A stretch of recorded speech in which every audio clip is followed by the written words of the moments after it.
ہیں ہم اپنے تمام پڑوسیوں کے ساتھ امن سے رہنا چاہتے ہیں، سب کو مل کر تنازعات کو حل کرنا ہوگا۔ انہوں نے کہا کہ ہم سب کو مل کر امن کا پیغام آگے لے کر جانا ہوگا۔ دہشت گردی کسی بھی مذہب میں جائز نہیں ہے۔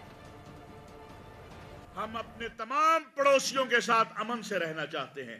پاکستان کی ریاست اس بات پہ یقین رکھتی ہے کہ اس خطے میں امن اور استحکام کے لیے ہم سب کو مل کر آگے بڑھنا ہے۔ یہ جو تنازع ان کو حل کرنا ہے، ٹیبل پہ بیٹھنا ہے، اور پاکستان کبھی ٹیبل پہ بیٹھنے سے انکاری نہیں ہوا۔ 1.5 ارب سے زیادہ اس خطے کے لوگ جو ہیں وہ پریشان ہیں، غربت سے پریشان ہیں، جہالت سے پریشان ہیں۔ آئیے مل کر امن کا پیغام آگے لے کر جائیں، اور یہ جو پیغام پاکستان ہے، یہ آپ دیکھ رہے ہیں، یہ امن کا پیغام ہے، یہ رواداری کا پیغام ہے، یہ پیغام ہے کہ پاکستان کے اندر کسی کو وحشت اور دہشت کا کھیل نہیں کھیلنے دیں گے۔ ہم اپنے تمام پڑوسیوں کے ساتھ اچھے انداز میں رہنا چاہتے ہیں۔